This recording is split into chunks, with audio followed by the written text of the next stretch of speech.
Venus. Just waiting for it to go live. Hello, and welcome to the SEESCast. I'm your host Joe with the regular suspects. Venus. Hello, I'm a How's it regular going? suspect. We all are. I regularly suspect you of treason. It's treason then. I am a Senate. Okay. Hog. Poggers. So today's episode, we're taking a little bit out of a book of a certain kind of. Okay, so the 30-day challenge we did like a month or so ago. There was another one that we stumbled upon, and we thought we'd give one of the subjects on there a go, which is games that everybody should play. But it Yeah. may turn into a bit of a gush fest, which I'm not exactly opposed to. Hey, maybe we'll think of more games during this. That's what I'm thinking. Like, we could start with one game, but it could always like spiral into other games that we want to sell to everybody else. I mean, there's only one game I'm thinking of. Damn, bro. That's the game of light. No. But Joe, there are maybe kids watching. Unfortunate. Yeah. Yeah, that's not our problem. They are not my kids. Warning: this content may be for persons aged 18 and upwards. Please proceed with caution. Anyway, does anybody want to go first? I guess I'll go first because mine is probably the one that's gonna have the least to say. So I've got Tetris down. Wait, Tetris?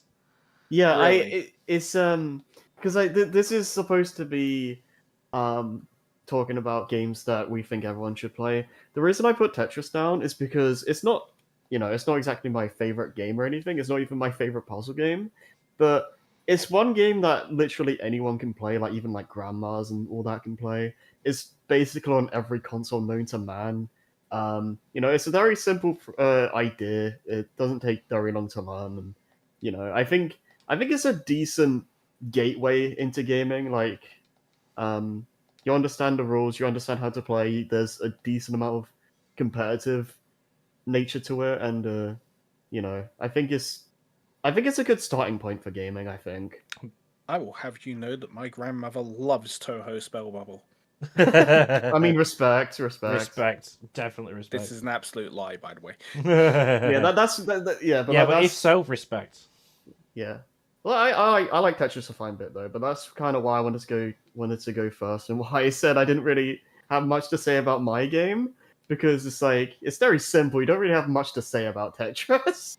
I mean, to be fair about Tetris, like, it was one of the games that I had for my for my original Game Boy, and I can't exactly think of anything bad to say about it. Like, Yeah, exactly. It's a simple puzzle game. It's got iconic music, and it's just an inoffensive puzzle game that I think, I do agree. I think like everybody should at least give it a try at least once.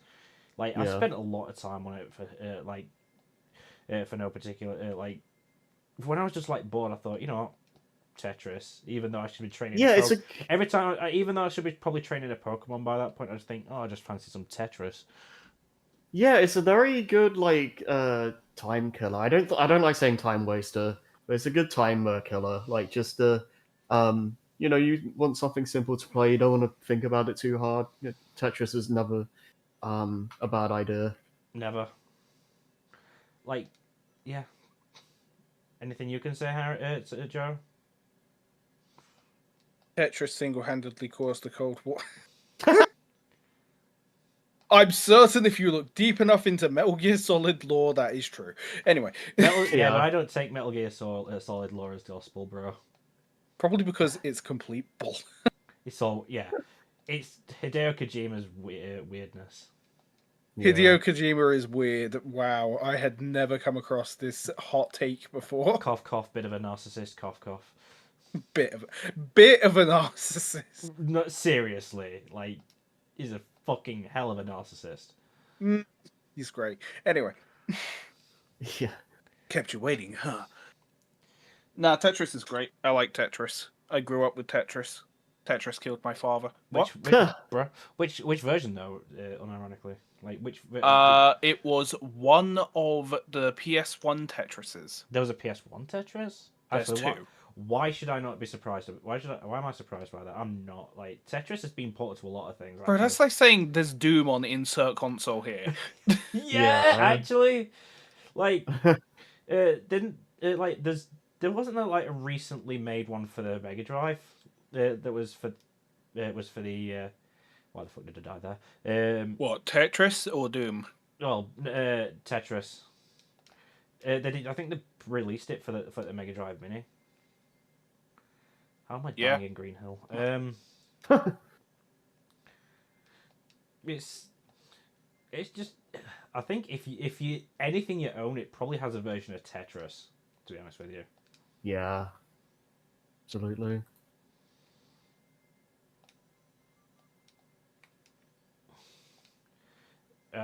Sorry, I'm going full idiot right now, and I just want to say something really stupid. Well, we get that from you anyway, so. But Eggman is secretly the second Soviet designer for the Shagohod. Yeah, right. That was stupid. Yes.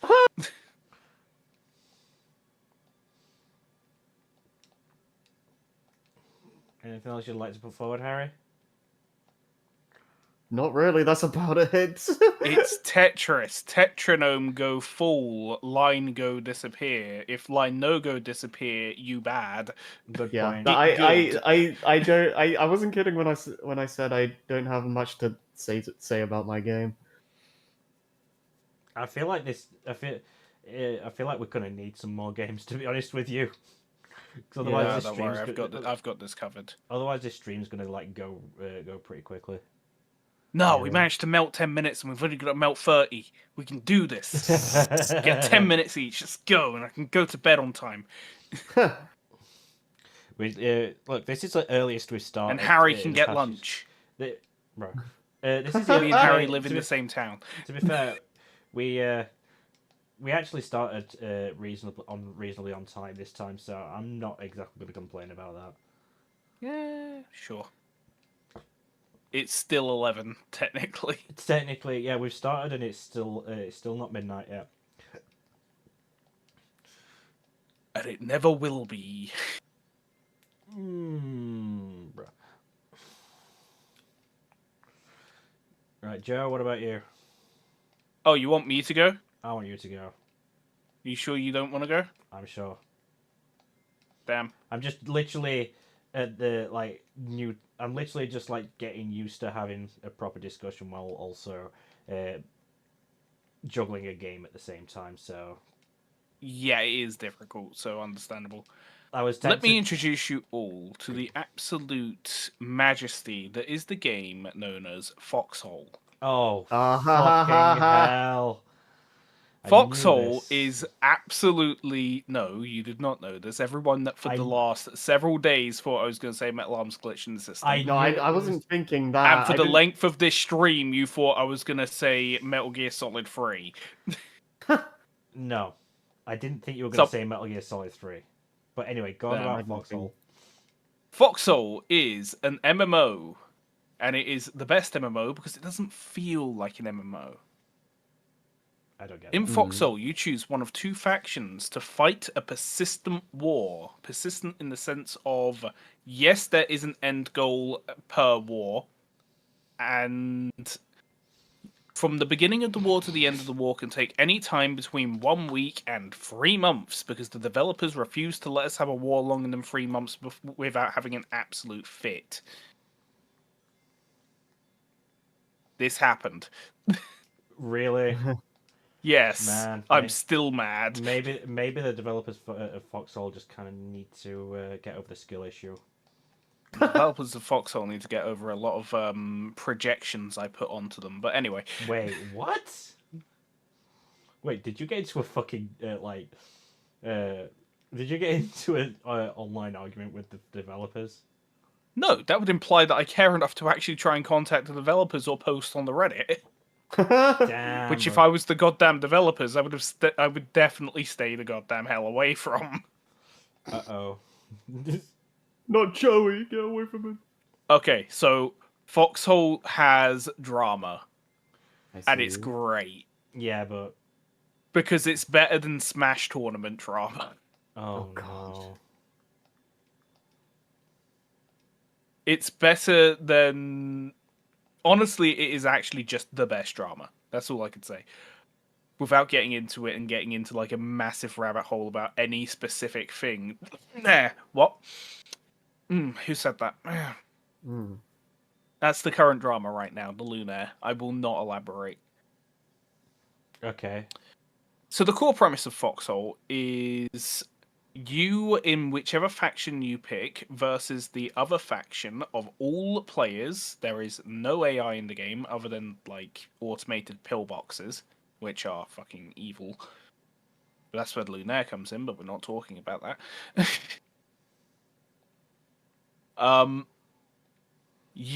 Every single weapon, every single bullet, every single vehicle, and even the resources you require to respawn at your base are all made by hand painstakingly by another player. Damn. Not only are they made by another player, they are driven across multiple servers referred to as hexes to get to the front line in real time. It is an absolute labor of love. Fair. It is outside of the game being like jank to all hell, but like that is part of the charm. Honestly, it's just something that if you can get into it, and when you do get into it, it can basically take over your life. It is amazing. Mate, I've seen it happen with you. Like when we were on holiday in Cleethorpes, that was the first I heard of it. But you were like, but there was a lot of talk about it when, specifically when we were on our way home from drinking, and we were decided to watch a movie on Netflix. You were still like had that on in the background to talk about Foxhole.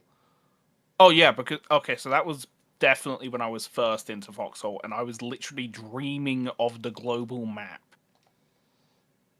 Oh, so so it was in your entire personality for about a fucking god knows how long. Yeah, right now it's Implying not my it's- entire personality, it's just part of me. Fair. For I am Commissar Muffin of the 882nd, because regiments are where half of the drama is, and the Yeah. actual game and what people say about the devs, whether it's true or not, because just saying Devman bad is a meme. Because yes, the Devman is bad, trust me, bro. Hey, God. A lot of developers turn out to be utter weirdos sometimes. Not all of them, but like there has been times when I've had a particular game that I'm really into, and then it turns out the guy that programmed this game is a bit of a fucking weirdo. But, Absolute like, Kojima. Absolute Kojima, Yuji fucking Naka. Oh, yeah. Insert another Japanese game developer here.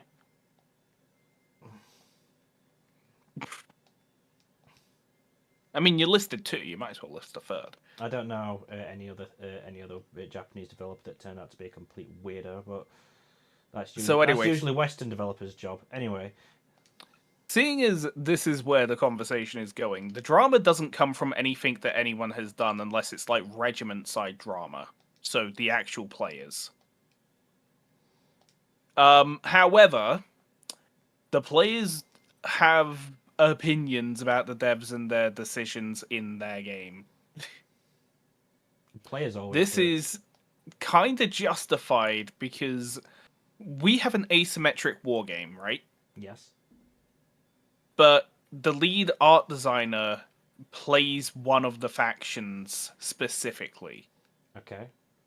So that faction gets more time and energy put into having new material and new equipment built because he's constantly designing new 3D models and concept art for new stuff for them.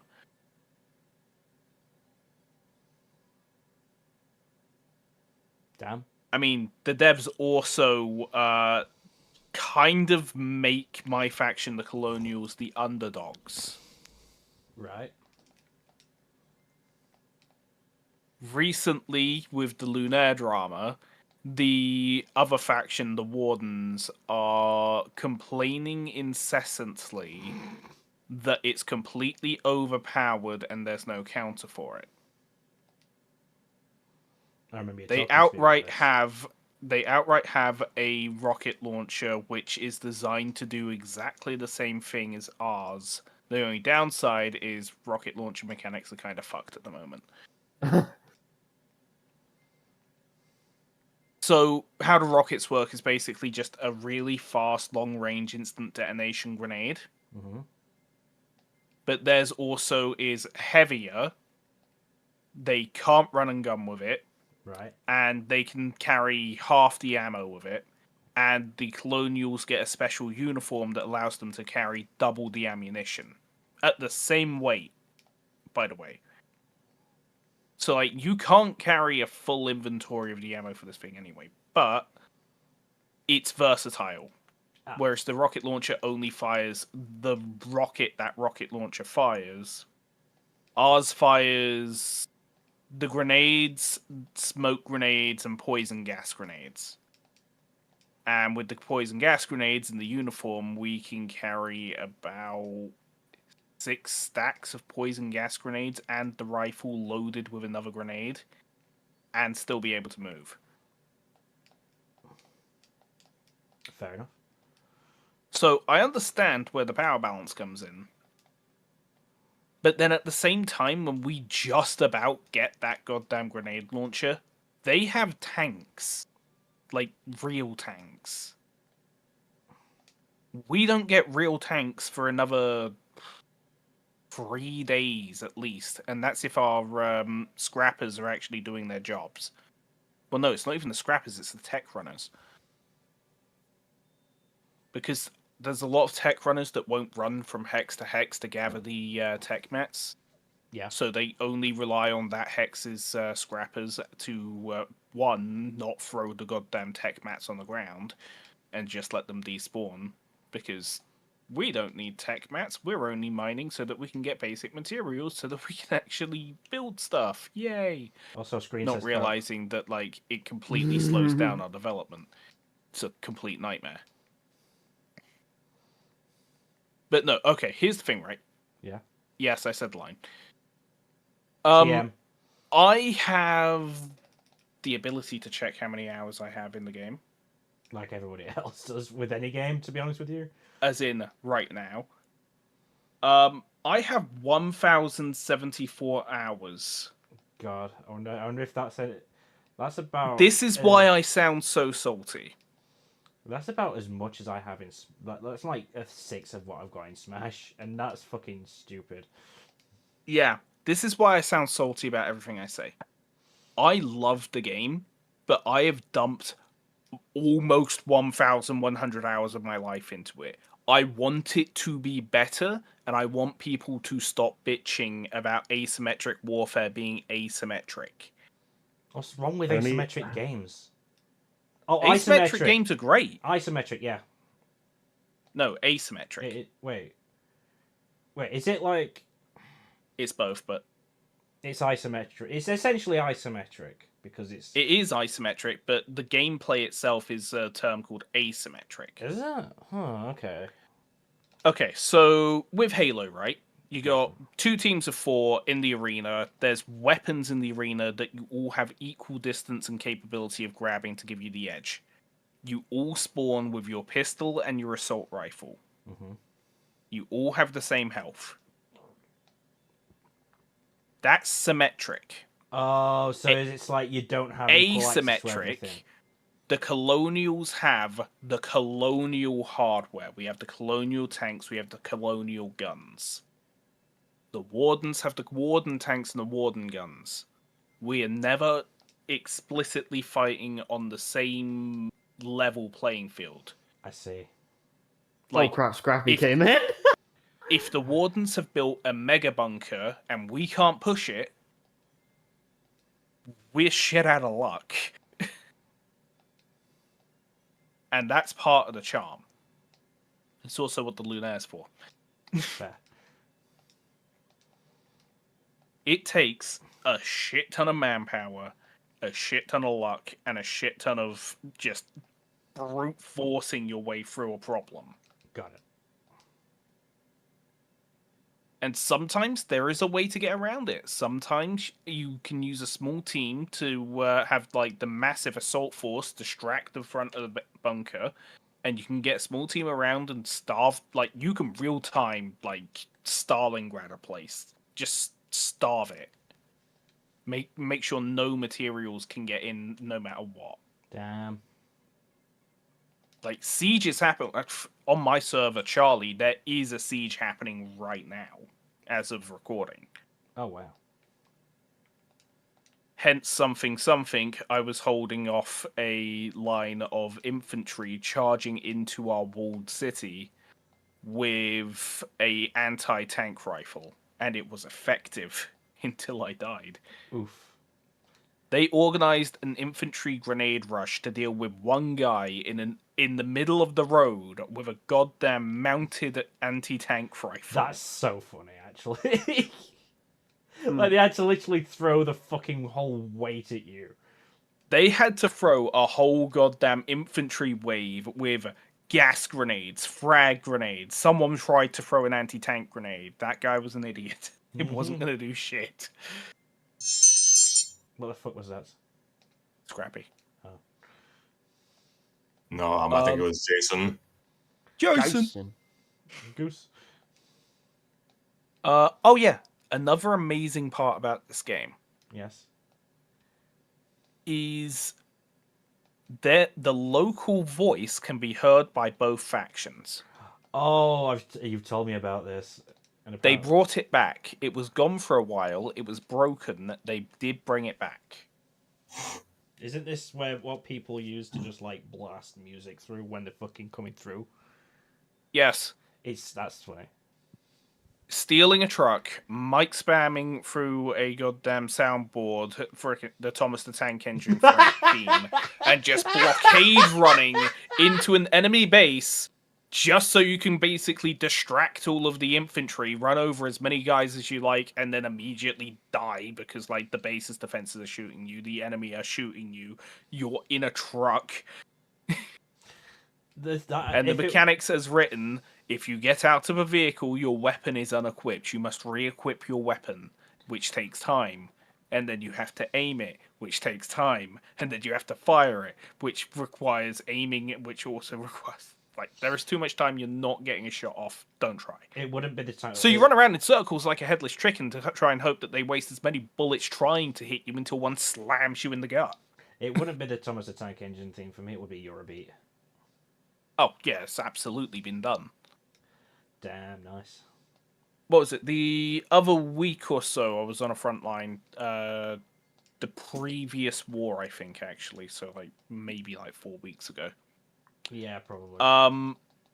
There was an enemy armored car. Oh, you bastard. Okay. We also had an armored car and a couple of guys with grenades. Okay. And then there was me with a bicycle. And then there's Chunky. He's dead. Chunky died. So basically what I did was I charged forward with the armored car, whipped around behind the enemy armored car, and blocked that from moving with the bicycle. Our armored car then pushed forward, and I believe it was what I call a tulip, which is not what it's called, but it's basically an armored car with like external rockets strapped to the side of it. Nice. So they just freaking pelt the thing. There's another guy nearby with a 30mm cannon who's also blasting the thing, and then like other guys are just rushing forward with grenades. So the legend goes, I killed an armored car with a bicycle.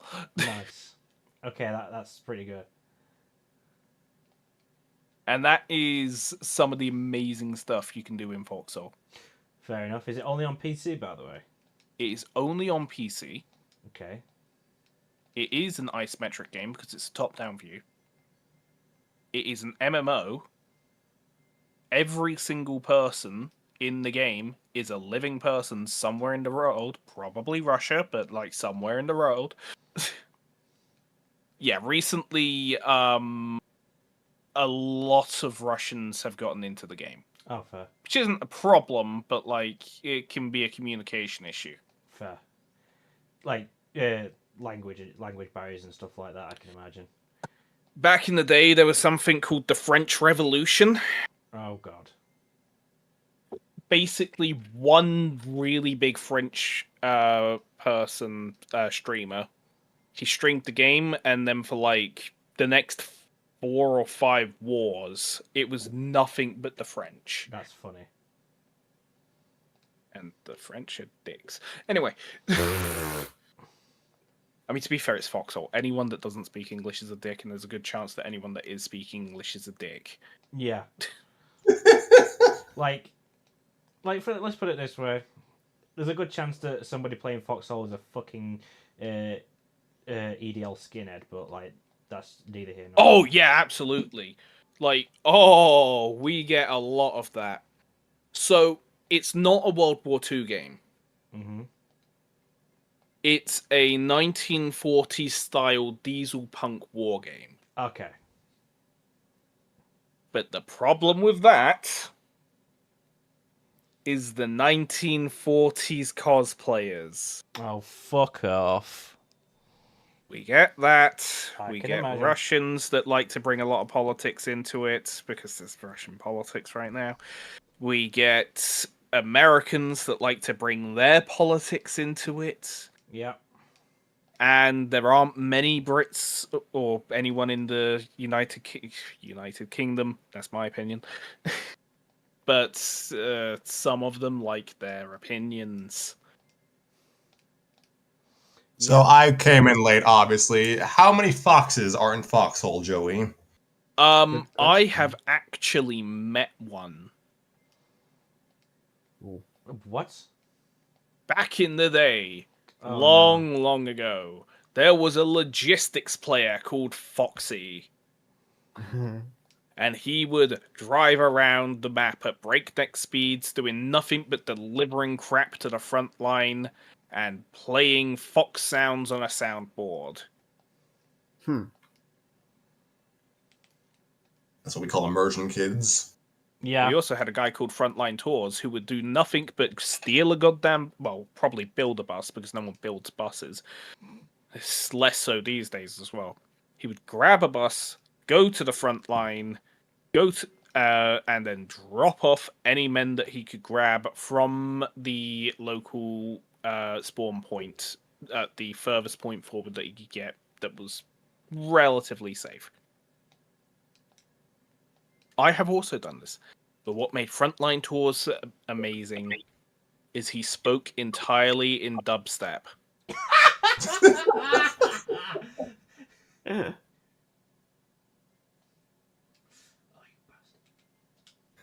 And obviously I have no footage of it because I could not stream and upload that without immediate copyright strike. Damn. Oh. And I think he was already getting tired of the game and his whole shtick by the time that I started streaming the game in 2020. The game has technically been in development since 2017. I've also technically owned the game since 2017. I did not actually properly start playing the game until 2020. Fair. So 3-year gap, that's probably about as long as I'll have to start playing Sonic Shadow Generations. Because my PS4 is busted. Oh, Damn, you should get a PS5 with all that money that you have. Oh no, that money is going to medical expenses. Medical expenses, like paying people to voice act for the Disney games. That's the medical expenses of your recovery after getting people to voice act for the... Why do I have so many alarms? Thank you, Joey, for the plug of the great Disney games. Coming soon to Storytime with Scrappy and Friends. So, are we talking the book soon, or are we talking actually going to happen this year soon? I mean, someone is doing the audio engineering, so I think it'd be real soon, at least within the next several months soon. Scrappy, Happy day. what is Yes. your game? The game that I think everyone should play is some obscure title that came about 35 years ago called Super Mario World. Wow. Oh, okay. I'm interested. Okay, sell me. All right, it's like Mario 3, but better, and I will not apologize for that statement. Excuse me, sir. Bro's see- making more enemies than me, and I just spent the last half hour, fucking 45 minutes talking about Foxhole. Hi, kids, do you enjoy playing Mario games with good controls? Try Super Mario World. It's full of over tons of levels, and I do not know the exact number, but has 96 exits total. Okay, so you don't know the levels, but you know the amount of exits. That's funny. I mean that is there's a exit counter on the main menu. Oh, so is that? Okay, fair enough. yeah, that's what the number means. Oh! I wonder. Tell us about the actually- game. I actually wondered what that was for. Once upon a time, Mario, Luigi, and Princess Toadstool, back when we still called her that, traveled to the far-off place called Dinosaur Land. It is a land full of dinosaurs. No way. Dun, dun, dun, dun. Wait, there's Yes. dinosaurs in Dinosaur Land? Did Lara Yes. Croft exterminate them all? No. I thought it was full of hippos. There are rhinos, sort of, but no hippos. They visit, the princess is kidnapped, shock of shocks, and Mario and Luigi must team up with the dinosaurs to save the day. The game is maybe does not have the visual variety of Mario 3 or most of the other Mario games that followed it, but what it has, I guess what it lacks in visual variety, it makes up for in depth. These levels are far bigger with the power of the Super Nintendo. The Super Nintendo, I've never heard of that one. When did that come out? 35 years ago in Japan. Lord. Damn. That's almost as old as the PlayStation Portable. Yes, Joey, almost as old. Don't remind me. I can feel my hair graying. Join the club. You control almost Mario 27. and or Luigi through these massive levels with our smaller selection of power-ups. But I wanted to play as Princess Toadstool. Play a mod. Yeah, play a ROM there's hack. most likely a mod. There's Yeah. absolutely a mod. And that mod is called Mario Maker 2. Wait, there's no way that I don't think that Peach is even playable in that, unless I'm wrong. Not officially. You got Mario, Luigi, Blue Toad, and Toadette. Weak. What about Princess Toadette? Surprisingly, no. So yes, in Super Mario World, you control Mario in a world on the Super Nintendo Entertainment System. Wait, Mario is in a world? Yes, a This dinosaur changes world. everything. Who's Mario? The love of my life.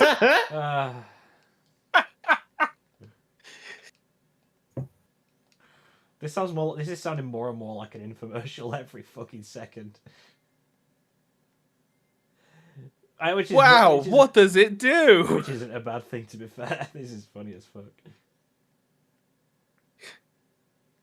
Super Mario, speaking somewhat seriously, Super Mario World is a game that is, bluntly, you have to try it for yourself to truly understand.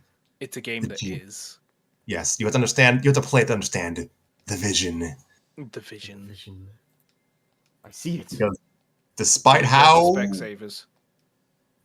great that old North American commercial was about it being a bit hotter, a bit cooler, a bit more Mario, it it appears run-of-the-mill, especially put next to Sonic 1. But Mhm. that comment I had about depth holds true. I mean, to be fair, Sonic 1's kind of shallow. Well, people in 1991 didn't think that. We were just... I don't we- know if shallow's the right No, word. no. Compared to Mario World, it's feature bare. That is fair. That's a fair... I think that's a fair enough. Yeah, I think, But- yeah, it's like... I mean the problem is that you're comparing like a fourth mainline game to a first. It's like, Yeah, good point. This is like... or Like, unless you Sonic- if Sonic if 1 you want to count is- both. Yeah, Sorry, go on first. You first. I was gonna say unless you want to count both versions of Mario 2. Lost Levels would be the only one that's applicable because the other one isn't actually a Mario game; it's a Mario texture pack. I mean, you're not wrong. Genuinely, you're not wrong. It's a I'm Mario not text- revisiting Doki Doki Panic at this moment. Like, Okay. to be fair, like it's a texture pack that got more popular than the old game itself. Wait, what? Doki, Sounds Run like that by me. Minecraft. Run that by me again. I'm talking about like Mario 2 with the fact that it kind of I'm talking about the like US version where it was a reskin of Doki Doki Panic. Because, Oh, that's what you mean. Yeah. Okay, I thought you meant Lost Levels being more popular than Mario 1. It's like, what? No, Oh no. no. I Not Gamers even in the 80s were Kaizo masochists, scene. but they weren't crazy. I refuse. Not even in the Kaizo scene. Like people complain about fucking Hollow Knight Silksong. Christ Almighty! Hey, I suck at that game, but I'm not complaining about it. Oh no, you're not. It's just the people who. It's just I the have also been complainers who stuck on support- the second boss for 3 days. Wait, the Bell Beast? You're still stuck. I haven't played it today. Imagine playing modern games. Skill song. Haha. It is Skill good. song. No, Hollow Knight skill check. Okay. Skill checks. Hey, I got through half of Elden Ring. Congratulations. Like no snark, just congratulations. I'm just really struggling in the lava castle, and haven't touched that in a year. Speaking of lava castles, Super Mario World features 8 castles. Actually, yes, Wow. 8 castles and multiple fortresses. Some of them have lava in them. 8 whole castles? That's like 7 more castles than I've ever seen. That's not even true. I live in England. I was gonna say, like, have you ever been on an English heritage trip, bro? Yes. The same. To be fair, I've seen more manor houses than I've seen castles. Okay, fair. Oh god, there we go. The castle levels have they have a mood to their themes. Yeah. Well, Level same. design is solid, and when you get to the end of those levels, you may face boss battles, and some of those battles are good. Some of them, yeah, not a lot of them though. But yeah, Mario has good bosses? What world am I living in? sometimes he does. Mario World, Joe. Sometimes. Super Sometimes he Mario World. does. It's a blast from the past. Sometimes it's doing a lot of fucking heavy lifting right now. Yeah. But yeah, no, boss fights are not 2D Mario's strong suit usually. No, I'll just they're say not. that much. Yeah. Boss fights aren't 3D Mario's strong suit. I would argue against that. Like, I think 64's is pretty weak, but I think they get better after that. 64 makes me weak, Harry. Goodness. What, Like, weakening I knees? think the bosses in like the Sunshine or the Galaxy games or Odyssey, I think all of those are pretty solid all around. Like, To be not fair, most 64-year-olds are weak in the knees, so... yeah. Oof, bro. Oh, Oof.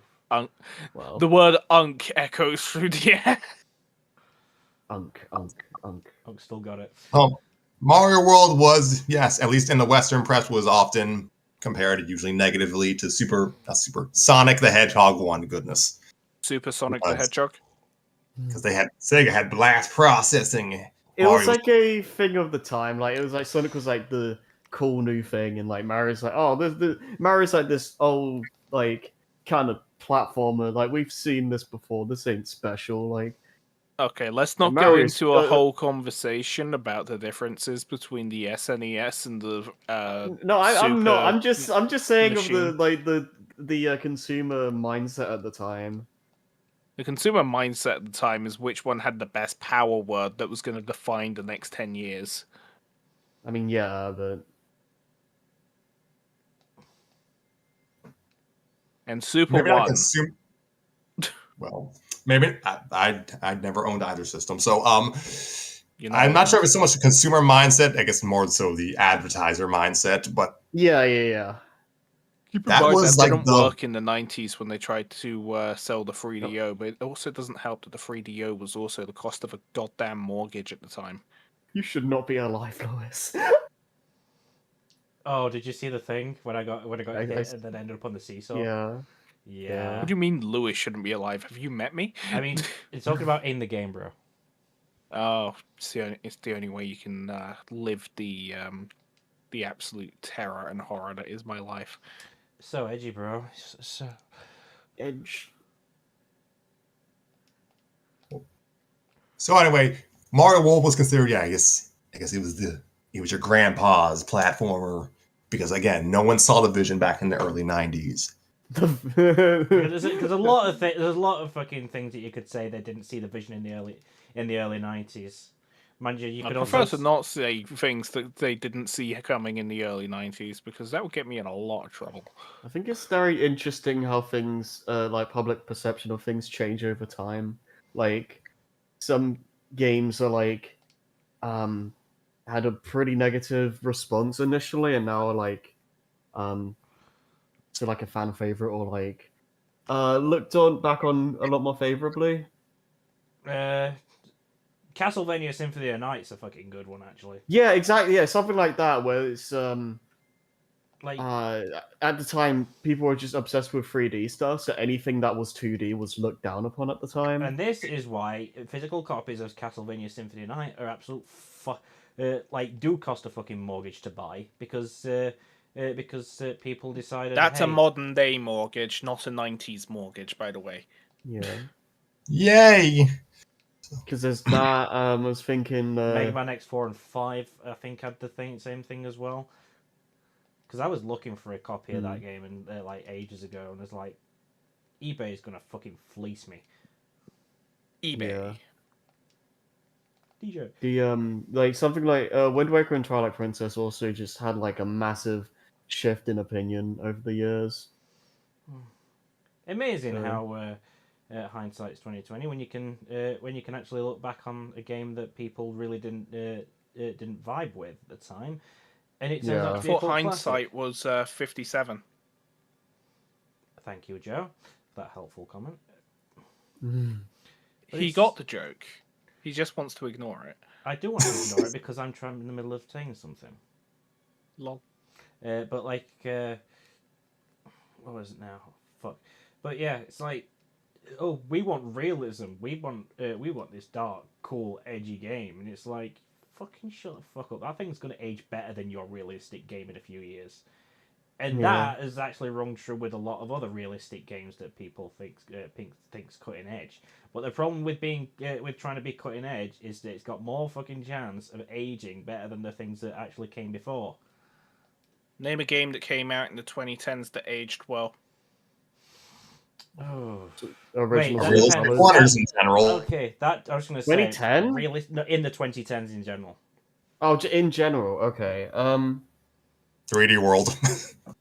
Um, To be fair, 3D World is basically just Super Mario again, so it's already timeless. I mean, you're not wrong. But what like, does that mean? So you mean like a Mario games are the ones that tend to age the best. When to be honest with you, like a lot of people would like to say that Mario 64 doesn't, but I disagree. I think as time has gone on, like Mario 64, There's definitely parts of it that have aged, but I think Mario think 64 and Mario Sunshine never appealed to me, and I also don't have any personal appeal to the Mario Galaxy games. Fair. I mean that's kind of a But we separate can't. thing, But we can't say that's just the whole thing about me and 3D platformers, because I would probably, if I didn't have to pay for it, play through Mario Odyssey. You know what? Mario Odyssey's a fair cop. But I have no interest in these other games that are considered legendary by the fans of the series. I mean, I typically don't see you as much of a Mario guy in the first place. You're more Crash than Mario. Fair. I'm also not much of a Spyro guy. I liked 3. 1 and 2 don't really do it for me. Yeah, I can kind of respect that. My opinion on 2 is like kind of shifted over the years. My opinion of 1 is the individual levels are too small and constantly leave you thinking that was it. I used to think that I liked Spyro 1 more than 2, but I don't know if I feel that way anymore. Spyro Like, 3 is absolutely the best Spyro game. It's though. I definitely like Spyro 3 the most. Like for the longest time I thought Spyro 1 had like more interesting level design than 2, but I don't know. After replaying it recently, I still like it a lot, but the game's a bit too simple for my taste. Like I feel like there's not enough going on.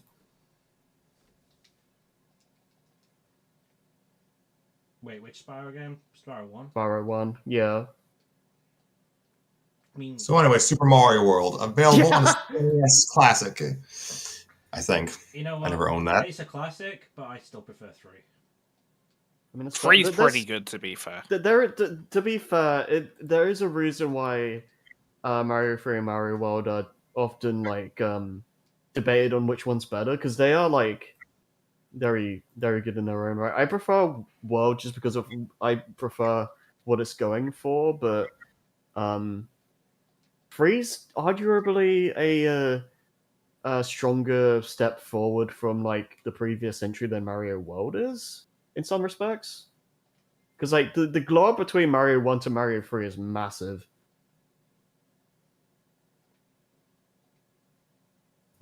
Mario. I mean, I will concede Mario 3 made. was- I will concede Mario 3 made bigger leaps, but I think Mario World is just a more refined product. I won't deny that. It's just I will agree. Yeah, I definitely agree with that. like Mario 3 was absolutely pushing the boundaries of the NES, Yeah, whereas Mario World was the first big SNES title. it was like Yeah. it was it.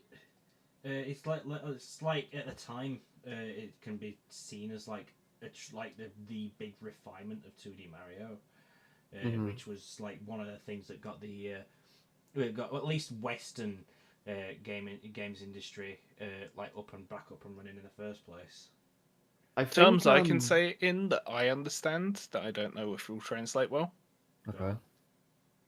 Halo 1 was amazing at the time, but aged poorly. Halo 2 was pushing the Xbox to its absolute limits. It looked like And then Halo 3 came out near the beginning of the Xbox 360's life. Mm-hmm. Whereas Halo Reach came out near the end of it, and you can see the difference. I think it's the difference between a game at the start of a console and a game at the end of it. Like, there's going to be like a pretty big difference in quality and stuff that developers have learned and all that. Like, And then I think it's it's an interesting. absolute shame they never made another Halo game after Halo Reach. we are not continuing that conversation right now. We don't need to. That conversation's over because there's nothing more to talk about because there is no other there is no other Halo game. Why is everything always comes back to Halo? Good grief! I don't know why. Blame Joey. I blame him for a lot of It could all come things. back to Metal Arms glitching the system. It's either Halo or that. So Mario World again. Like we mentioned I think Lewis mentioned like it's kind of a Lewis mentioned Mario World having kind of like a Wind Waker reappraisal. Like, yes, but I mean both those games were reviewed decently in their day, so it's like Yeah. this was not like the opinions of professional reviewers did not always line up with like the opinions of rando online. And yeah, there were online opinions about Mario World back in the early 90s. Because back then we had this thing called Usenet. It was hell. Honestly, at this point, I don't really consider like these journalists like true professionals because goddamn, sometimes they Oh, act they're not like anything professionals. but like The only Yeah. thing these journalists are professional at is rage baiting and lying to make people click on whatever title they've You're not done, wrong. so that so that the companies can make as much money as possible off of spamming ads out of your ass. They don't even care what the ads are. Like half of them are probably malicious content. So like amateur YouTubers then. Glad we settled that. yeah. No, amateur YouTubers are a step above because they've actually touched a controller before in their life. Goddamn. Yeah. They still hawk still plenty of them still hawk very dangerous things or are outright uninformed as well. So I'm not seeing much of a difference here. Yeah, One just has the to only be one, respect, one's I actually guess. one side's actually touched a controller for more than 10 Anyway. minutes at a time. Anyway, despite whatever grievances I have with early 90s games journalism, I think most of them actually did play Mario World, and most of them seem to like it well. Yeah. And I guess to provide a English, that is my language, I know. To provide, I guess, a bit of context, Mario World came out in North America in 91, came out in Japan in 1990. Mario 3 came out in North America in 1990, so there was a bigger gap between console entries for smaller gap between console entries for people outside of Japan. So Mario 3 was still kind of fresh Right. when Mario World came out, so that kind of maybe did not help it. I feel like, yeah, I will say, you mentioned the whole like, there's not as much visual variety in Mario World, but I kind of also like it about it because it doesn't feel like it's forcing itself to do a bunch of like the normal level tropes. It feels like you're actually exploring a proper island, and it feels a lot more natural, I guess, in terms of like stage progression. I don't know. I always liked that about it. I'd be inclined to agree, but like Mario World's nominal sequel later on the system took place on ostensibly the same location. In the same location, it seemed to have a bit more variety, so I don't know. Yeah, I mean, I think that's Yoshi's Island looks amazing. I won't deny that. I think it's more of a difference in art direction and also just again game coming out like at the tail end of the system's life as opposed to Mario World 1 where it's the first game. So like Mario World was a launch game, and Yoshi's Island, from what I remember, was like one of the last like big games released for the system. yeah, although I will agree in the sense that Yoshi's Island definitely does have better variety, and I think it's still it does that, but also still feels like you're exploring an island naturally. It doesn't feel like it's forcing tropes just for the sake of having the tropes. So I definitely agree that Yoshi's Island is better in that regard, but for what it's worth, I do think Mario World still does a decent enough job for what it's trying to do, at least.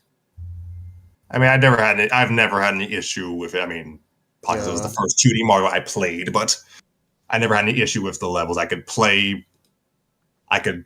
There were no issues. The levels were fun enough that it was not an issue. Like, that's my argument for Mario World. It's fun.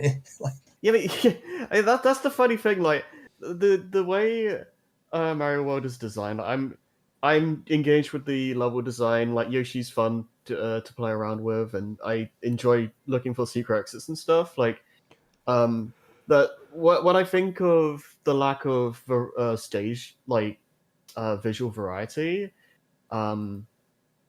like it's not really something I worry about when I play the game. Like I don't think about it pretty much at all when I play it. So I don't know exactly what that says, but it's just a well-made game. I enjoy just I love the more expanded map design. Yeah. Like the map design itself is taking like Mario 3's map is already really fun, but then they just made Mario World's map like it feels like a world. You're traveling a whole world basically. Yeah. It's got personality. Like the game's got Mario freaking erasing castles after he conquers them. It's just it's the first Mario game to really feel like it has some personality to it, and I appreciate that. Yeah. Yeah.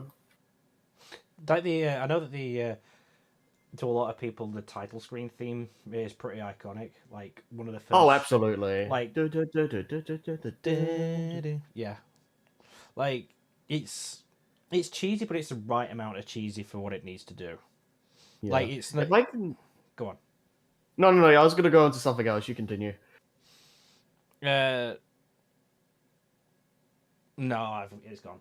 You first. Okay. Well, okay. All I was gonna say is if I can add something to this that goes into the games that everyone should play, I definitely think Mario World is probably I don't know if I don't know if say perfect, but definitely one of the best Mario games to be like someone's first, because I think it has the best difficulty progression, and it's not too, it doesn't like get too crazy, and it doesn't have issues that like maybe previous games did where the difficulty was all over the place. And I feel like it's a something that most people can like get to grips with and get through most of the game fine, and it'll be I can see it being like a good like first platformer, first game, first anything really. It's one of those games that stays with you, isn't it? Yeah, like the game gets hard later on, but like yeah, the game can get hard, but I feel like it's more of a natural progression compared to like, especially something like Mario 3 where the difficulty fluctuates a lot. So, I don't know. Yes, I think I more or less took the words more or less out of my mouth and made them coherent. So thank you. Yeah, it just does enough to Mario World just does a lot of things well. Some games do it better than it, but it is just a very consistently enjoyable Mario game. Very few lows, a good deal of highs. Yeah, that's I a know good a way lot of of putting people. it. I know a lot of content creators have called it the quintessential 2D platformer, and it's like I have to agree. I have to agree in a lot of respects because like I think there's not many 2D platformers that like that can be like put forward like that, but like Yeah. especially since like I know I always like rave about indie games and how much they're fucking great, but like I do admit that a lot of them can feel samey, and sometimes it does take a bit to be able to like rummage through and see what's actually worth your time when there's so many there. Yeah. Yeah, I think the other thing about Mario World I want to say is that I think it's if you want to like try and get into 2D platformers, or if you want to get into Mario, or either one or both, I think Mario World is definitely a good starting point. And if you do end up liking that, then your world's your oyster at that point. Like you have a lot of choice. There's a shit ton of choice, and it's like there's loads of cheap ones on the eShop, which there's a lot that I can actually recommend. Especially if you really like what was it? Especially if you really like Mario World. Yeah. It's there's so much choice and so many styles in that particular genre, so you're definitely not going to be starved for choice. Oh, you're not. I think I briefly touched upon it. Yeah, the power-up selection is it's nerfed compared to Mario 3. That's like hilarious. But yeah. What they did was at least expand the kits of the power-ups. Well, the Fire Flower and Cape, which is the greatest thing ever known to humankind. And it's so great that Nintendo knew it could not put that in anything else. Because Yeah. Can you just imagine if they made a 3D Mario with the cape? I imagine it every day, Lewis, and I wake up and realize I'm in a dark, dark reality. So, I mean, to be fair, when they brought back the Tanuki Leaf, they nerfed it hard in 3D. So I don't. I feel like that probably. I don't expect if Cape came showed up in a 3D Mario game. I don't expect it to be as broken as it was. we peaked in the 90s. Yeah. Unironically. Oh. We peaked at 1 year old. Bro. Yes, Joey, it was the last time you weren't being mortally harmed, I hope. To be fair, I was probably being thrown in the bin by my brother. What? What? Joey, happened, by you the should just way. write a biography, like No. an I'd buy autobiography. I don't know. I'd if sell I'm it. gonna buy it. Jesus. I say I that with won't love. write it because it would just be proving to the world that I'm not a good person. Right. I mean, I think you're selling yourself short, but plenty of like genuinely terrible people make successful books. So, Yeah. Mm-hmm. so anyways, Mario World. It is the game that helped make Scrappy Fan 92 Scrappy Fan 92. So, blame Miyamoto, I guess. A lot of people seem to about everything, so. Yeah. Miyamoto's the reason we had Dexit, didn't you know? Bro. Wait, Miyamoto caused Brexit? Dexit. No. No, Dexit. Dexit. No, that- Brexit. Fucking no. I actually had Weetabix for breakfast today. What? I'm getting very confused now. I don't even know. It's all coming together. Trust me, bro. So to make a long story slightly longer, Super Mario World is just a fantastic. I'm not gonna call it peaceful or cozy, but I mean I feel cozy playing it sometimes. But It's Is it peak gaming? yes, some would say actually, it is peak gaming. It is peak gaming, and I'm that asshole who swears by the GBA version because I can actually hold multiple power-ups and not go from Fire Mario to Small Mario with one hit. So Wait, wait, really? I've never played the GBA version. Isn't the GBA version on the Switch Online, or am I? Yeah, it is. Yeah. Oh, sick! I might have to play that one. I will. I only played the e-reader levels of Mario 3, but I think just playing that, just by game feel, I think I will say I prefer the GBA version of that game. What, the GBA version of Mario? I mean, I've only played. I briefly played briefly played the NES version of Mario 3 via Virtual Console, and then the Wii version of All Stars Mario 3, and that kicked my ass. So, Mm, so yeah, there's a reason I prefer Mario World. right. Mario 3 can get pretty hard, I will say. Yeah, definitely. There's some Boom Boom can I just do- go stick a rock. Probably can go So- with better spikes. The enemy. Maybe. I'm just imagining Boom Boom just laying on a bed like full of just like there's a bunch of sentient spikes like, punching him while he's trying to lay down. That would probably happen in the Mario world. Not gonna lie. I might put that into my fan fiction. Oh, go for it. Which one? Yes. Joe can't hear you. He said Joey asked which one. I know, 'cause but I still can't hear you anyway. Sorry, I'm getting really tired.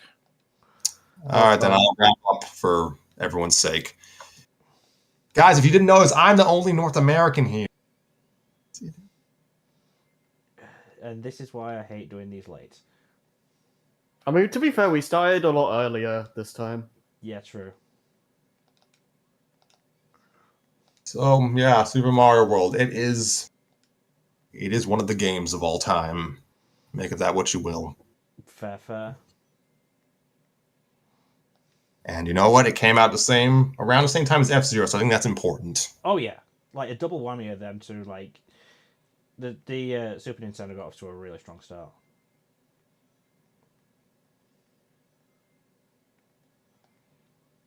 Yeah, it's just a solid game all the way through. Outside of its kind of meh boss battles, though, fighting Bowser's still baller. Yeah, but Bowser's a good boss, but that's about it. Something. Yeah. No, that's not Solid Snake. Absolute Kojima. Right, because So bring back the chocolate islands, Nintendo. That world was fun.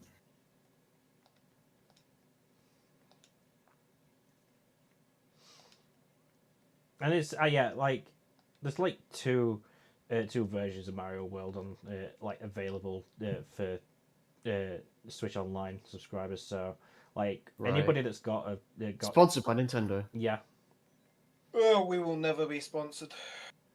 not with that attitude. Okay, just to provide, I guess, a disclaimer for those who are interested in one or more versions. GBA version, well, lacks the alternating co-op of the console version. As far as I know, I'm not sure. I don't think it has the alternating co-op, unfortunately, but you do have access to a mechanically distinct Luigi. You can switch to at any time. His traction is piss poor. His jump is comparatively better. His sprite is unique, or at least taken from All Stars Mario World. Go nuts. The audio quality is GBA tier. GBA is wow, his we've own actually tier. got someone in chat. Sorry, I couldn't hear you, Joey. I said, oh damn, we've actually got someone in chat. Hello, person in Brown. chat. Hi, Jordy Brown. So anyway, back to talking. Back to talking. Mario is a bit more durable in the GBA version because they actually adhere to the Mario 3 style of hit points instead of just the Mario 1 style. So that's automatically a point in its favor for me because I'm a wuss. I mean, I never liked the one hit and you lose and you turn tiny anyways. Yeah, I never subscribed to that. Let's see. Mario World on Game Boy Advance also has, well, a remake of Mario Brothers, and that was fun. I'm trying to think of what else it has. I think that's about it as far as like general quality of life changes. There's other tweaks here and there, but those are like the biggest differences.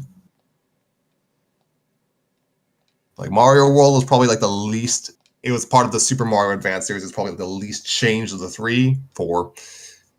Actually, Yoshi's Island might have had fewer changes, but I have never played either version of Yoshi's Island. So compared to Mario 2, USA, and Mario 3, it probably went to like the least visual changes. I know that. Fair enough. But yep, GBA version is fun. One of my favorite game of all time. The end. Oh, I didn't okay. I didn't realize it was like that high up there. Damn. That's respectable. Yeah, I mean, I'm not a good salesman, but yes, it is or was my favorite game of all time. Okay, fair enough. It filled the void of platformers when Crash went through the dark years. Yeah. I mean, to be fair, What the are you talking GBA. about? Crash 4 and Twin Sanity were amazing games. Look, I've come around Cortex, sort of, but again, I was a young child when that game came out on Xbox, so I did not know the concept of a derivative sequel back then. Dude, I have so much to say about Wrath of Cortex. We could just do a whole episode on that game alone. The 25th anniversary, gray hairs, is next year, so we could have an episode on that. Oh god. I do think it's funny. I straight up didn't know Wrath of Cortex existed. Like my sister just came home with it one day. It was one of my first games. Congratulations. So, A reminder of the list of my first games that I had on the PS2. Oh god, Wrath of Cortex. Didn't do as well as we'd hoped, and It was Spyro, Dragonfly, Oh, and well, Harry that's lovely. Potter Oh, no. Quidditch World Cup. I had Those Quidditch were World Cup my on it. games. Oh, so you can see why I spent all my time playing Wrath of Cortex, because it's objectively the best out of the three. I mean, I enjoyed Quidditch World Cup as a kid. So It is I mean, such a bad game. I've heard people like that. Okay, it's enjoyable, but as a game, it's terrible. Okay. So anyway, Mario World. It was. I never bought my copy of that. It was gifted to me by a neighbor, actually. So that was nice. Just a fun game. I still have it in my house somewhere, but my GBA has lost its charger, and I can't really play it anymore. Oh no. eBay. I'm gonna say like it. I don't even have. I have a Switch. Oh wait. Are you talking about your SP Your or like Switch an can't original play a GBA? GBA game, It can. The Switch has the GBA online. which does not have all of your personal GBA library. I mean, my personal GBA library at this point is Mario World, and maybe a licensed game. I had so many licensed games on GBA. I owned like maybe 4, and some of them were even good. Yes, I had Shark Tale, Spider-Man 2, Shrek 2. Like, what else? I had the Nicktoons Unite game for the GBA, which was really weird. Is that only game you stream or there's more? Wait, what? I don't know what that means. Oh no, we stream a lot of other games, but a lot of the games. Some of them are even good. I don't know. I don't know what Lewis is streaming, so I'm not. That's not making a judgment call what he's streaming. we've got Right He's now. playing I'm just- Bubsy 3D now. No, that would be funnier. Get me out! There we go. But no, there was a we've got Sonic CD on at the moment, but yeah. Yeah, we don't typically talk. The what's being shown in the on the screen itself is basically just meant to be like Background. visual, background noise for the viewer. Like, it's not really meant to be the topic of discussion. It would have been. Maybe next time we'll try and coordinate that. But I highly doubt we'll ever coordinate it.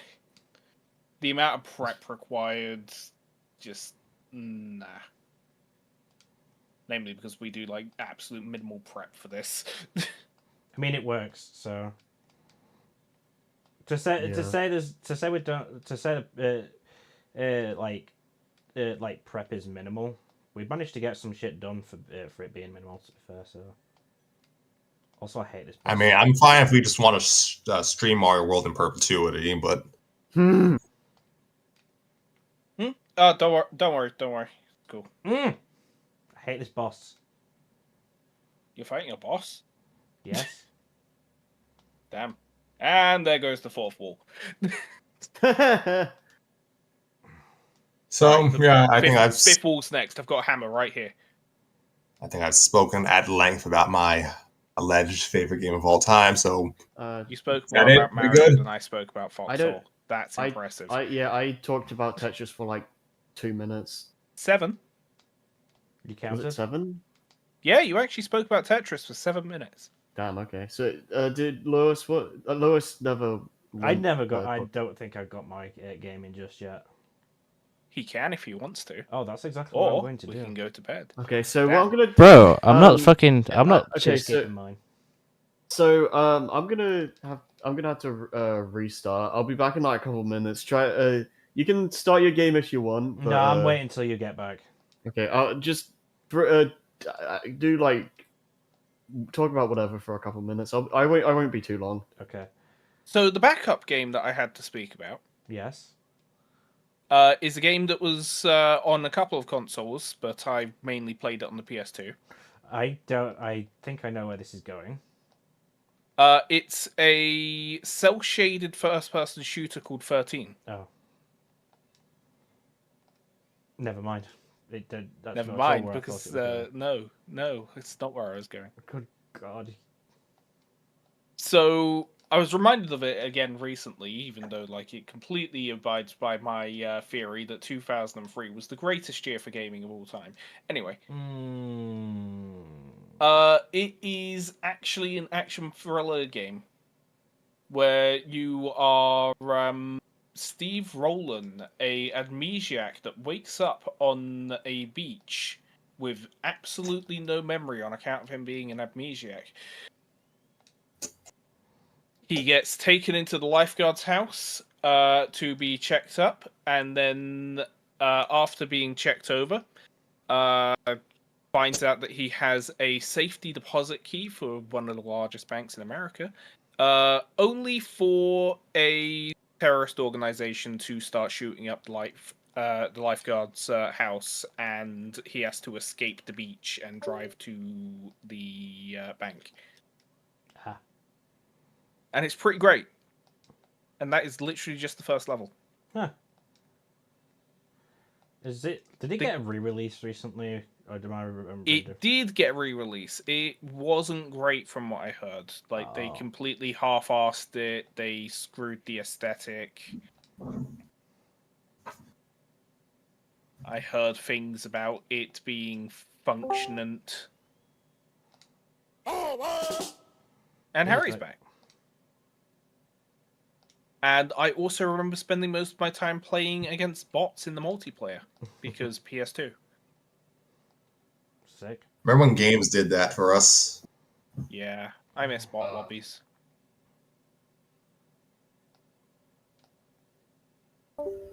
If I remember correctly, Call of Duty is like the only game that still has bot lobbies.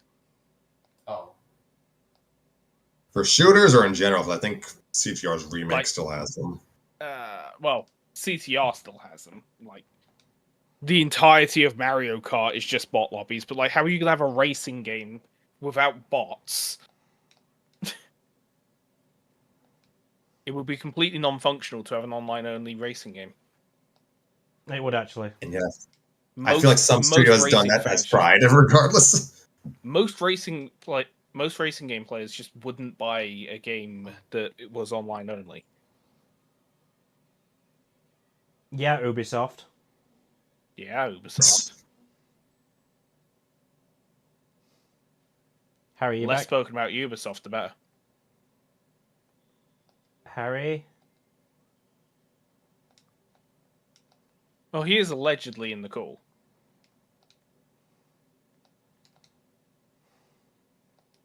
And he's gone. And he's back. Harry, you there? Harry is not there. What the fuck is going on here? So tech anyway, issues. I believe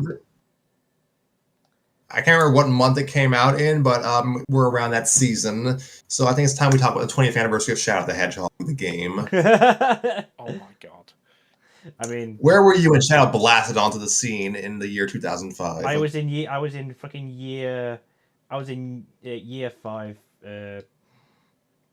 I was in year 5 primary school. So the perfect demographic then. Okay. I mean, pretty much. Would that make me like year 3 or reception? I think you were year 2. You're like 3 years younger. than me. So, probably at the stage where I was declaring war on the local education system and absolutely refusing to abide by any of its stupid laws, because I understood at a very young age that it's all about control and containment. Fucking hell. I haven't read the book 1984, but this is probably what it's about. Yeah, probably. Anyway, I haven't read I it. bet either. most people that quote 1984 probably haven't read the fucking book.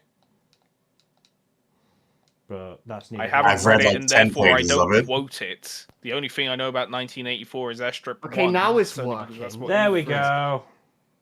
Good, because we were starting a conversation about 1984, and that was not going to end well. No, definitely not. I don't know what happened there. My Yeah, definitely. just the headset decided to not exist. Have you considered spending another £300 on a new gaming headset?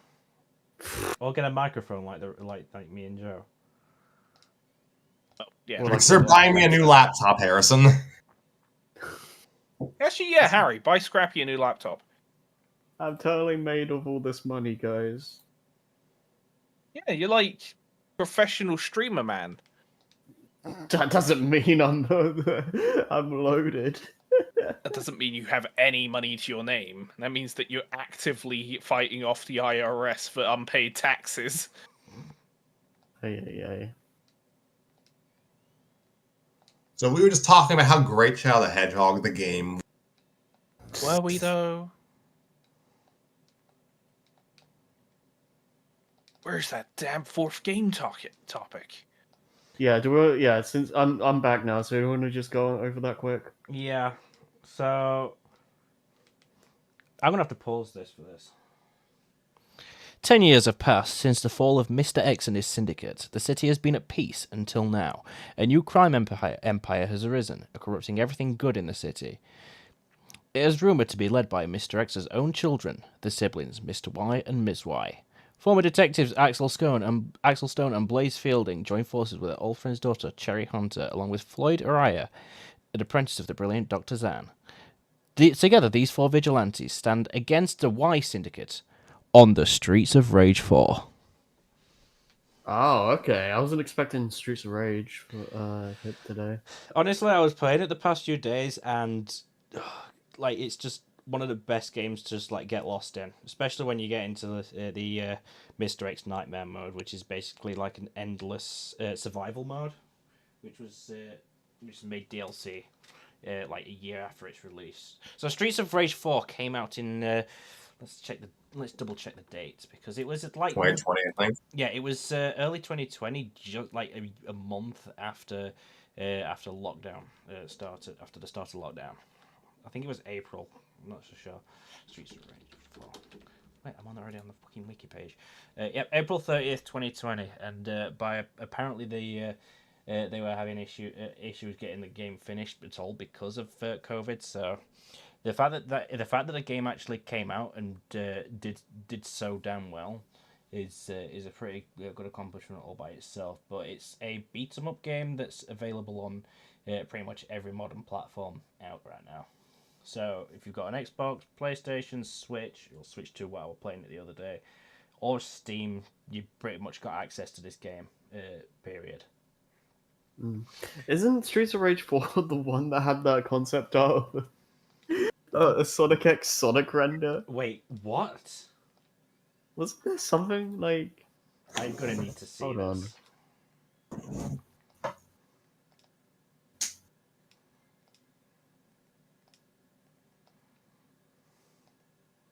Yeah, I think... Yeah, it's just this image. Let me just post in podcast topics, I guess. Like, it's just that. What in the hell? That's a real thing. That's. Oh my god! They actually just literally stuck Sonic X render on some concept art. Is that official? I'm pretty sure it is. Yeah. That's so funny. Like, what the hell? Why is he there? I don't fucking know. There you go. Sega. Like, this is the same company that made Jet Set Radio. I don't think anything else needs to be fucking said at this point. But then again, it's also Lizard Cube, the ones who recently released Shinobi Art of Vengeance, which is an incredible game by itself. I think Lizard Cube are 3 for 3 on, like, incredible games based on classic Sega IPs. Just the fact that it's Sonic X as well is That is freaking honestly hilarious. one of the funniest things ever. Let me just actually put it up on screen for viewers. Yeah, please do. Right, they just If you can also put the URL of the link to my storytime stuff, that'd be great. Wait, why am I putting Street Fighter for that? Streets of Rage. But yeah, honestly, there's a lot of there has been a little bit of a revival in beat 'em ups over the past few years, but I'd say Streets of Rage 4 is one of the better ones because,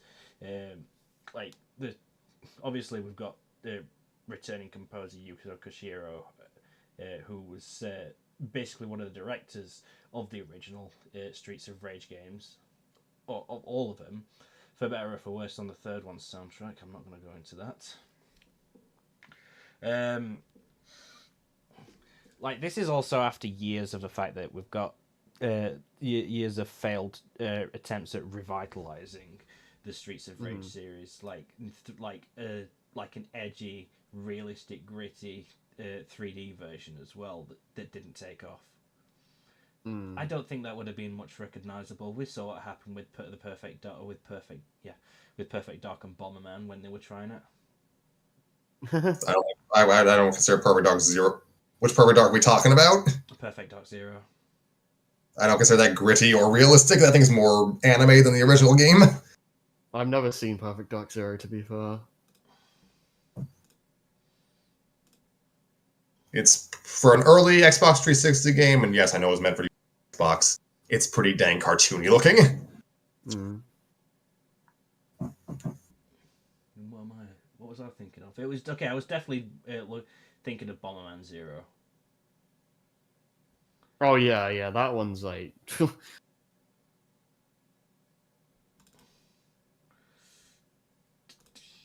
The thing about Act Zero is actually it's probably close to the original concept of Bomberman from like the very earliest.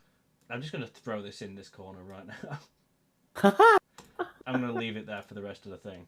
But I don't know how much I've got to say about this game, but the fact, but beat 'em ups are basically one of the more like addictive game genres to get into, and you can get lost for hours just like doing.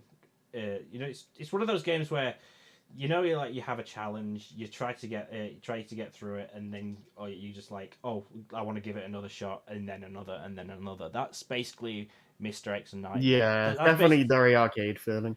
I have very limited like experience with beat 'em ups. Like I tried playing Streets of Rage 1, and I think if you even, I don't know if this counts, but like the most experience I've had with one is like Rise of the Underminer of all things. Rise of the. Oh wow. I had that on DS. It's definitely beat 'em up adjacent. I mean, we have got a new Streets of Rage like 3D game coming out soon, but like, but what Lizard Cube and God Crush Games were able to do, like, it's just unbelievable. And the fact that a lot of people were like discounting it before it even came out, saying, "Oh, it's not going to be great. The art style is crap." No, the art style is great. Lizard Cube's art style is so good. It's like. Well, they did Wonder Boy the Dragon's Trap as well, which was almost going to be my game before I decided on Streets of Rage. But we get all these cat. Sorry, go on. No, you go first. Go on. We get all these beat 'em up revivals. How have we not gotten a sequel to Castle Crashers yet? Castle Crashers is getting DLC. Is it? That's what I've heard. I know that it's had. I know that it's had workshop support in recent times on Steam,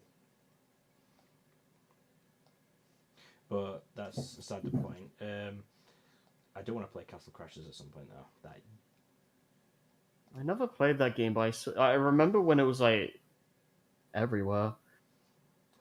Newgrounds art style though, just chef's kiss. True. If you don't know now, you know. But like, and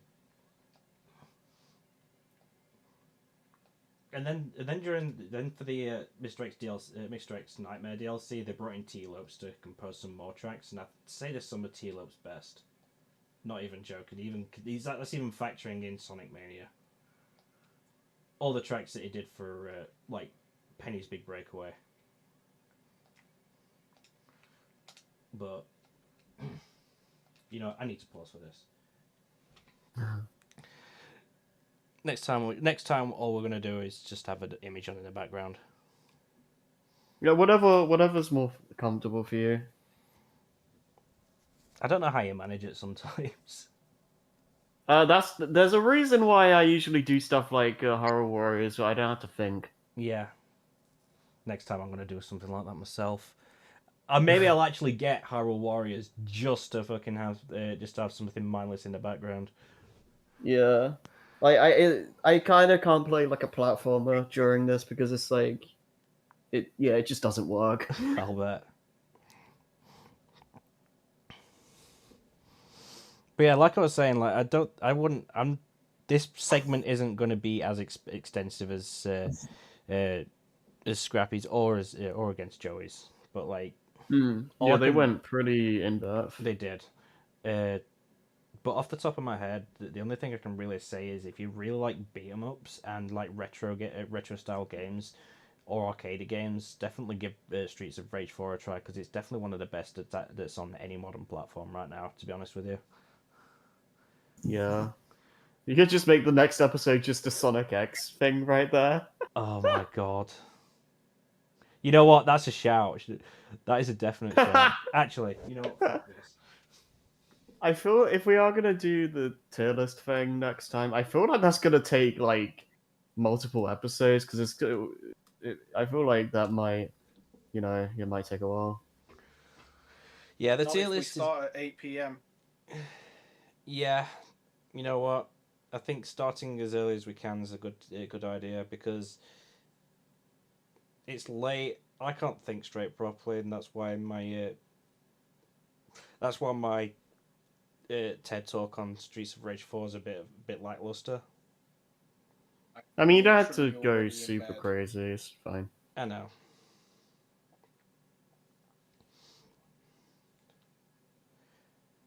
I think it's one of those things about being ups is they're easy to get into as well, but you do have to kind of get. Absolutely, But yeah. you kind of do have to get good at like crowd control, because otherwise, if you don't, like enemies will overwhelm you pretty fucking quickly. I learned that the hard way.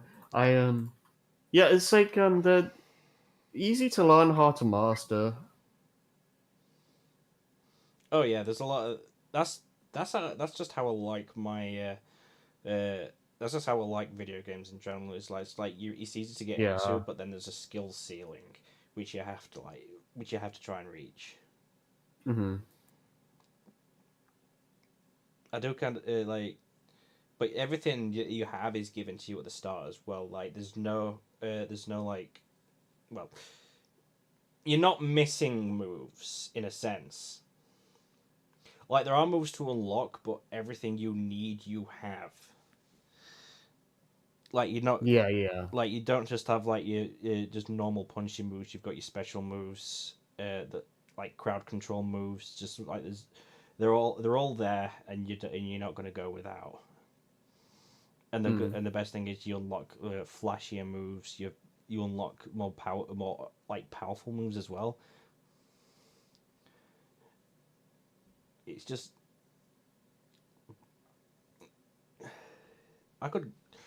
I don't have like good words to say right now, like, or extensive words, but No, you don't have to think about it too hard. It's fine. I get what you're saying. all I'm gonna say is play Streets of Rage 4. I will say that right now. But Or play like or die. I wouldn't go that hard unless they tell me to fuck off. Will you raid on the streets, Lewis? The Streets of Rage. Dun dun dun. Play Streets of Rage 4 or eat eat lead, brat. Also, a fun fact about Streets of Rage 4 is the fact that it takes place after a decade after the Japanese version of Streets of Rage 3, Bare Knuckle 3, because there was an altered storyline, like for Western markets, and I don't know why.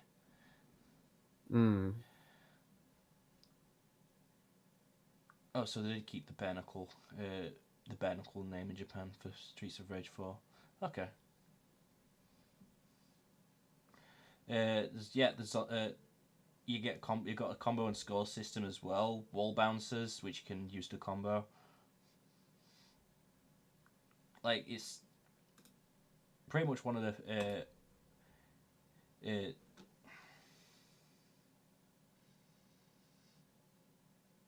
like the combos you can do in this game are absolutely nuts if you know how to like if you know how to not get hit. If you know what I mean.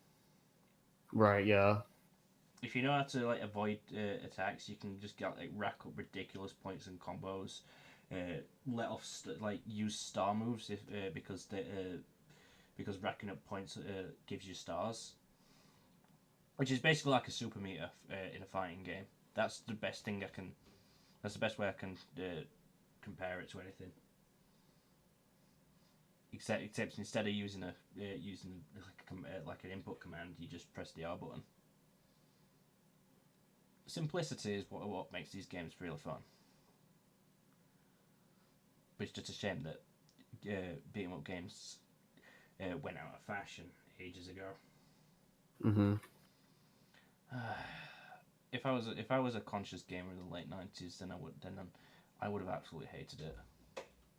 Mm. You had game journalists telling me that these games were actually crap. That's why I say, like, as much as there's all the other crap nowadays, I genuinely think we have it better now than we've ever had in terms of what we can play. Like, that's basically something for everyone nowadays. And then you get idiots that say, "Oh, a Metroidvania in 2025. This shouldn't Don't get me happen." started. Yeah, I had to deal with somebody like that in the comment section the other day. Isn't Silksong just undoubtedly peak though? Yeah, pretty much. So Were they commenting about the genre being outdated, or were they just commenting about it being very common in indie circles? It's not even that common in indie circles. I think this It's actually issue. really hard to make one. It's like there's just this mindset some people have where it's like, oh, if it's a 2D game, that means it must not be worth full price, or it's like it's not like a big deal or whatever. I'm So, gonna have a field day if Jeff Keighley if Jeff Keighley's Game Awards has Silksong as Game of the Year. I'm gonna be rubbing it in people's faces. that I would would- be very funny. I'm Silksong's gonna Game go- of the Year, but it's not first person, doesn't have an assault rifle, and a boring ass story about freaking lukewarm takes on modern politics. Honestly, I would literally just I will go full petty if Silksong gets Game of the Year. I don't care. But Call of Duty. Call of Duty is in a more laughable Call of state Duty than games some even of get them. nominated for Game of the Year at Keighley stuff. I don't think they'd ever have. Honestly, Battlefield has a Wow. higher chance of that this year, and still no. No, Like, it looks good, but still nah, mate. Like, I'm trying to think of the last time a first-person shooter won Game of the Year anywhere. Like, they dominate the industry, but they're not given awards. They're the MCU of video games. Oh god, that's a very good comparison. That's hilarious. I never thought about it like that. But What, they started out kind of niche and underground, and then everyone got into them, and then the last couple of them were complete crap, and no one has any interest in them anymore? actually, yes. That's a lie because people still buy them, but I meant in the sense that they are. Yeah, and people still watch MCU movies. Yeah, true. I mean, Yeah, because some of them review well, Joey. Goodness, like Do they? I'm saying, Yes, they yes. yes. Look, Okay. I'm not gonna. Yeah, I don't. Didn't Fantastic Well. Four review well? It reviewed better than Superman, so that's your Fantastic answer. Four isn't a Marvel movie. Yes, it is. It is of the MCU. First steps is MCU. Like, what are we doing? DC. No, it fucking Superman. isn't. Oh, is Superman. DC. Superman's DC. Fantastic Four is Marvel. You genuinely could have fooled me because the Fantastic Four is treated like the X-Men in the universe somewhere else. No. Because they were with Fox at the time, but Disney has the rights now. They've had the rights for years. Oh That's no, why even we just- before that, right? Outside of the comics, right? The actual media representation before the whole Fox Disney split. We literally- X-Men, the Avengers, and the Fantastic Four. Yes, they're all in the same universe, but they were treated like they were all their own IPs. No longer, because it's the MCU and everything needs to be connected, which fair enough. Sure. I'm so tired. Anyway, of you, my man. comparison was that My comparison was that they were commercially dominant, but never really got much award acclaim. Whether you think it's deserved or not is kind of irrelevant, but that was my comparison. Yeah, because Right. because of the What? Karens of the fucking Oscars. My Um, final statement on the relevance of superhero movies.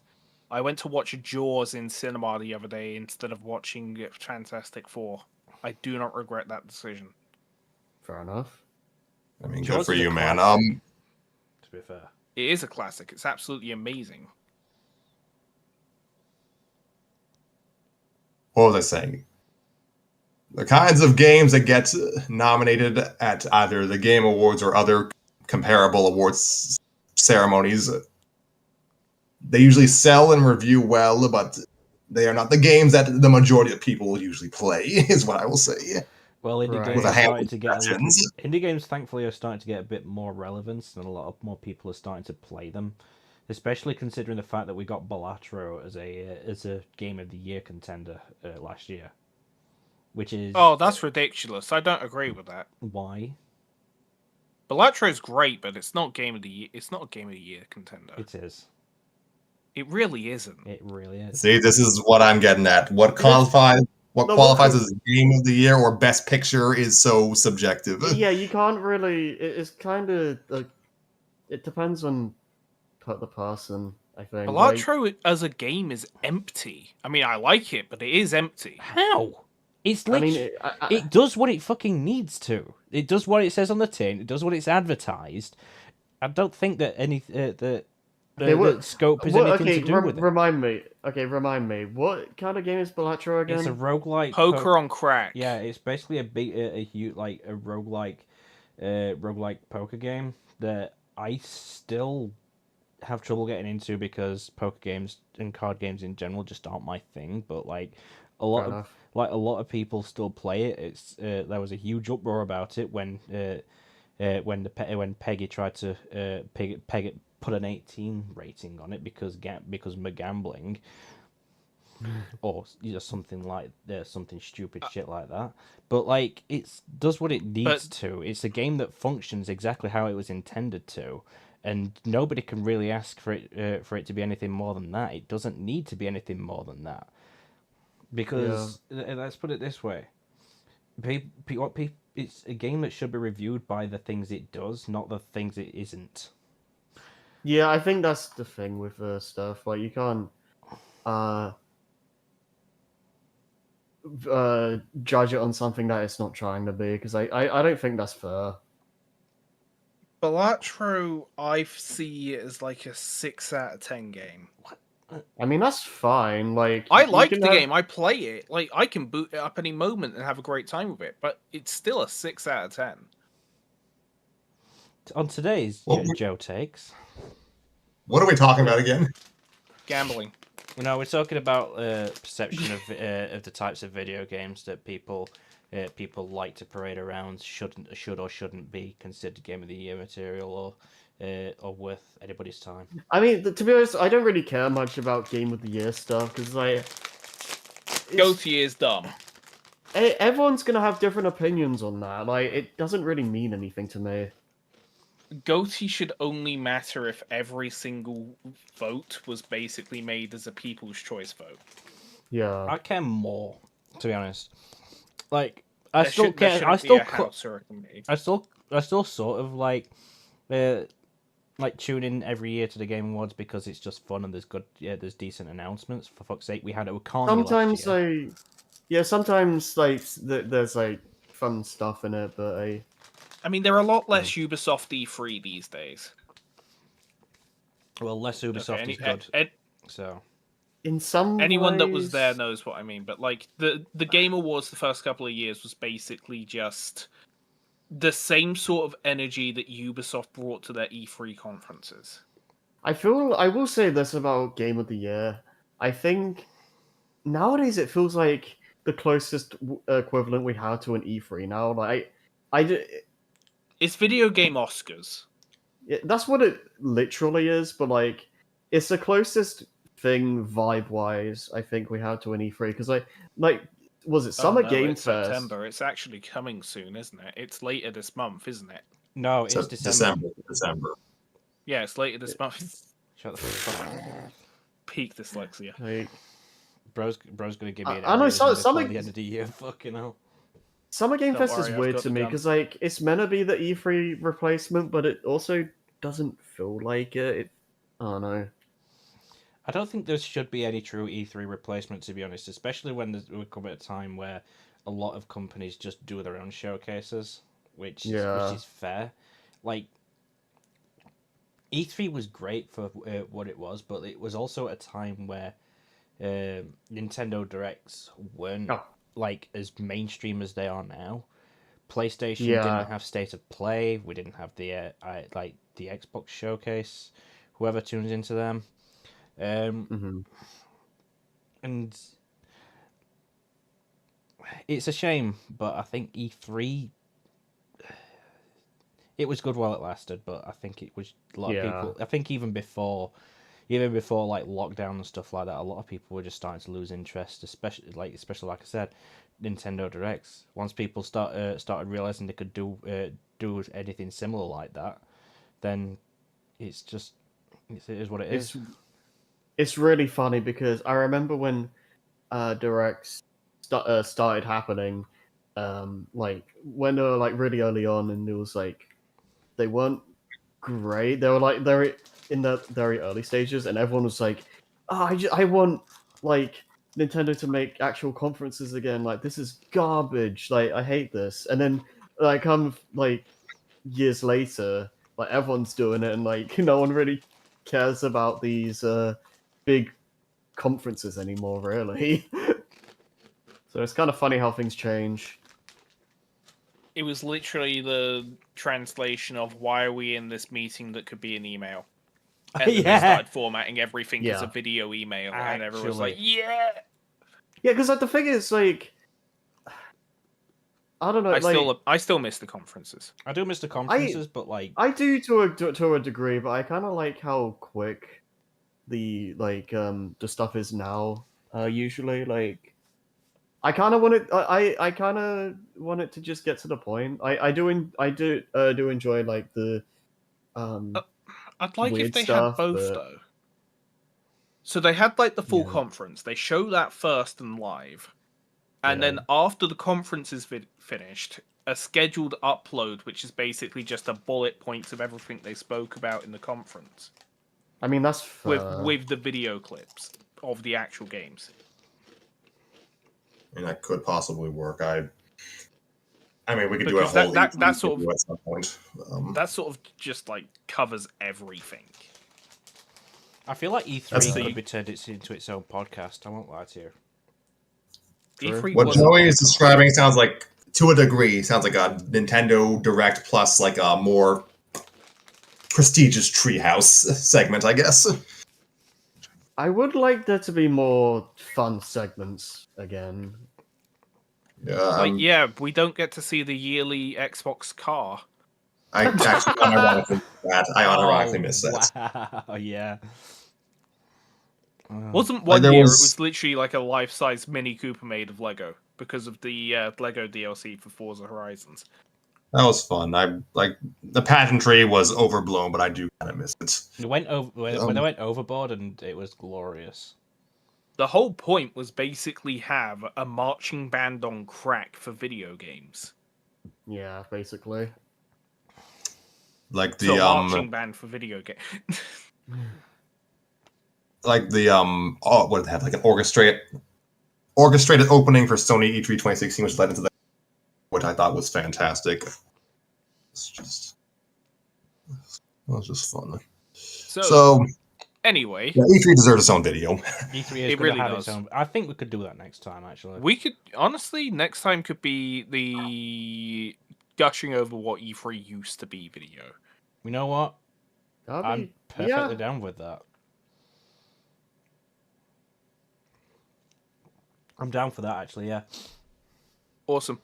Anyway, I'm this gonna- is dragging on, and we all I want to think go this to is bed. a good point. Oh yeah, I think we And we we've covered basically our had two normal topics topics. today. We covered our normal topics, and we kind of just rambled went on on. to Kept other. going.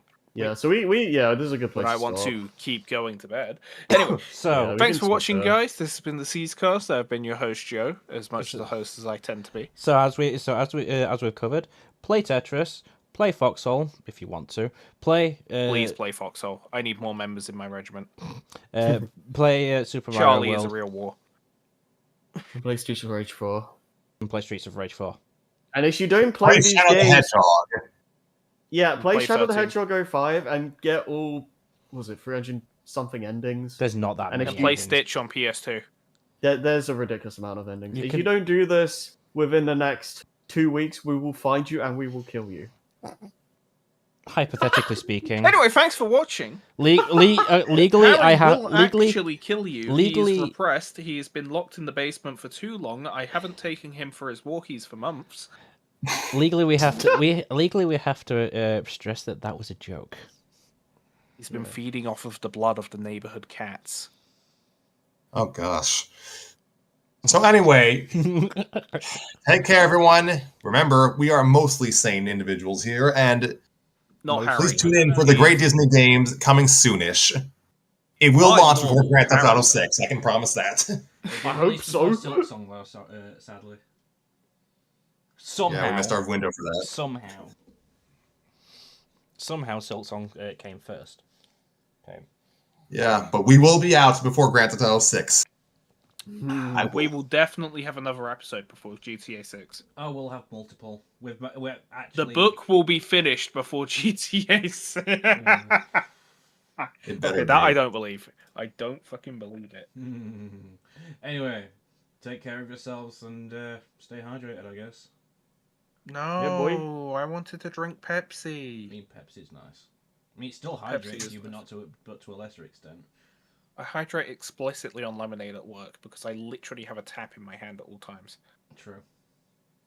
So, good night, everyone. Good night, peeps. See you. Good morning.